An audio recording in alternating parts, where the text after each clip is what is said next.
جس دین کے میں اور آپ ماننے والے ہیں نا، وہ دین، وہ ایمان، وہ سارے کا سارا گھومتا ہے رسول پاک کی ذات کے گردا گرد۔ نبی پاک صلی اللہ تعالی علیہ وسلم کی ذات بندہ مومن کے ایمان کا مرکز و محور ہے۔ اگر حضور سے رشتہ مضبوط ہوگا تو نماز نفع دے گی، اگر نبی پاک علیہ السلام سے رشتہ مضبوط ہوگا تو اللہ تبارک و تعالیٰ کے گھر کا طواف نفع بخش ہوگا، اگر رسول پاک سے رشتہ مضبوط ہوگا تو پھر صدقات، خیرات، زکوٰۃ، فطرانے، یہ ساری چیزیں سود مند ہوں گی۔ لیکن اگر حضور سے رشتہ نہیں، نبی پاک سے تعلق نہیں، احساسات اور جذبات اس کیفیت کے نہیں، تو پھر بہت سارے اعمال ایسے ہیں۔ بہت سارے صاحبزادہ سید فیض الحسن شاہ صاحب عالم مہاروی رحمۃ اللہ علیہ سے ایک شخص نے کہا تھا، جی یہ کیا بات ہوئی کہ میں نے کل ایک مولانا کی تقریر سنی ہے تو وہ کہہ رہے تھے کہ محبت رسول نہ ہو تو کوئی شے بھی نہیں ہوتی۔ تو شاہ صاحب فرمانے لگے، تو سادہ بندہ ہے، تجھے سادی مثال دے کے بات سمجھاتا ہوں۔ کہنے لگے، خاتون نے مجھے آ کے کہا تھا ایک دن کہ میرا خامن بلا وجہ ہی مارتا ہے، جب اس کا دی چاہتا ہے وہ ڈنڈا نکال لیتا ہے۔ تو شاہ جی کہتے ہیں میں نے اس سے پوچھا کہ تازی لڑائی کس بات پہ ہوئی؟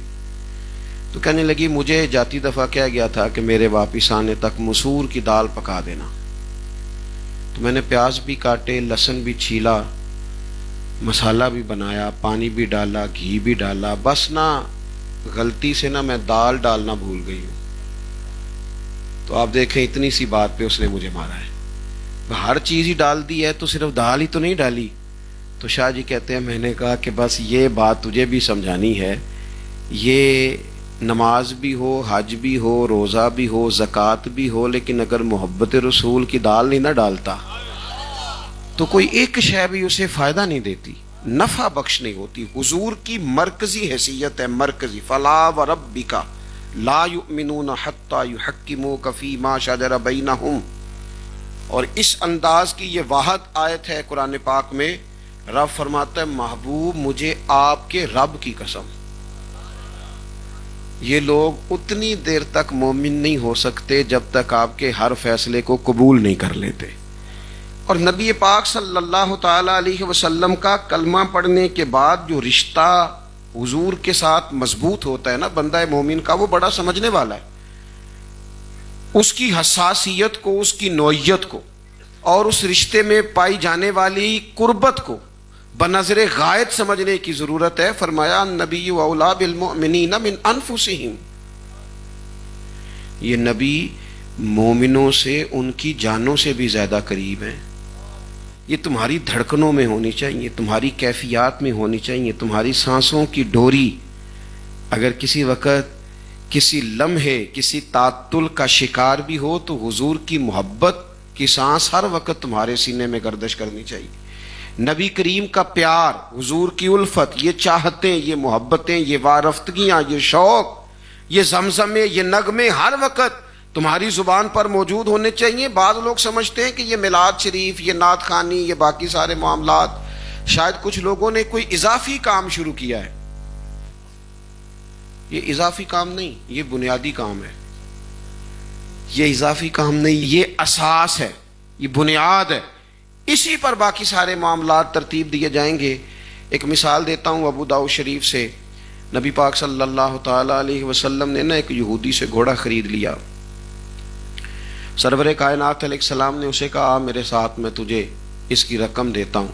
اس کے ساتھ جس وقت قیمت کا تعین ہو رہا تھا، سودا ہو رہا تھا، تو یہاں محبوب تھے، یہاں وہ یہودی تھا۔ محبوب نے فرمایا آ جا تھوڑا سا، حضور آگے چلے، وہ ذرا پیچھے رہ گیا۔ پیچھے سے لوگوں نے اسے کہا کہ تو نے سستا بیچ دیا ہے، زیادہ قیمت لگا دی۔ مکر گیا وہ۔ اللہ کے حبیب علیہ السلام نے کہا یہ پیسے رکھ لو اور گھوڑا دے دو۔ کہنے لگا میں نے بیچا ہی نہیں۔ محبوب کریم نے فرمایا کیسی عجیب بات کرتے ہو، سودا طے ہوا ہے، قیمت کا تعین ہوا ہے، اور چند قدموں کے فاصلے پہ تم نے انکار کر دیا۔ بات تھوڑی سی آگے بڑھی تو لوگ جمع ہو گئے، مسلمان بھی، یہودی بھی، دیگر بھی۔ اب سب لوگ وہاں اکٹھے ہیں، بات ہو رہی ہے، وہ اصرار کر رہا ہے کہ میں نے نہیں بیچا۔ محبوب فرماتے ہیں تم نے بیچا ہے۔ اب اس نے ایک بات کی، ایک بات، بعض لوگ ایسے ہوتے ہیں کوئی پہیلی ڈالتے ہیں یا کوئی ایسی بات کر دیتے ہیں کہ سامنے والے کے پاس ممکن نہ ہو اس کو پورا کرنا تو وہ جیت جائیں. وہ کہنے لگا جی ایک بندہ بھی اگر کہہ دینا کہ میں نے گھوڑا بیچا ہے اور آپ نے خریدا ہے تو میں دینے کو تیار ہوں. اب وہاں کوئی بندہ موجود ہی نہیں تھا تو یہ کہے گا کیسے؟ جیسے ہی اس نے یہ مطالبہ رکھا، حضور علیہ السلام کے صحابی حضرت خزیمہ رضی اللہ تعالیٰ عنہ مجمع کے بیچ میں سے بول پڑے، کہنے لگے میں دیتا ہوں نا گواہی. یا رسول اللہ صلی اللہ تعالیٰ علیہ وسلم، آپ نے خریدا ہے اور اس نے بیچا ہے، میں دیتا ہوں گواہی. اس نے جو مطالبہ کیا تھا وہ پورا ہو گیا، اسے پیسے دیے گئے، گھوڑا لے کے غلام گھر چلے گئے. محبوب نے حضرت خزیمہ کی طرف دیکھا، فرمایا تو نے تو دیکھا ہی نہیں تھا، گواہی کیسے دے دی؟ 2 جملوں میں جناب خزیمہ نے ایمان کی حقیقت کھول کے رکھ دی. کہنے لگے سونیا یہ تو زمین کی بات ہے، میں نے تو آپ کے کہنے پر آسمان کی ساری خبریں مان لی. گویا میں تو جنت مان گیا، دوزخ مان گیا، فرشتے مان گیا، میں تو رب کو مان گیا آپ کے کہنے پر. ان میں سے میں نے کچھ نہیں دیکھا تو آپ کے کہنے پر اتنا کچھ مان گیا ہوں. سرور کہوں کہ مالک و مولا کہوں تجھے، باغ خلیل کا گھلے زیبا کہوں تجھے، تیرے تو وصف عیب تناہی سے ہیں بری، حیران ہوں میرے شاہ میں کیا کیا کہوں تجھے. لیکن رضا نے ختم سخن اس پہ کر دیا، خالق کا بندہ خلق کا آقا کہوں تجھے.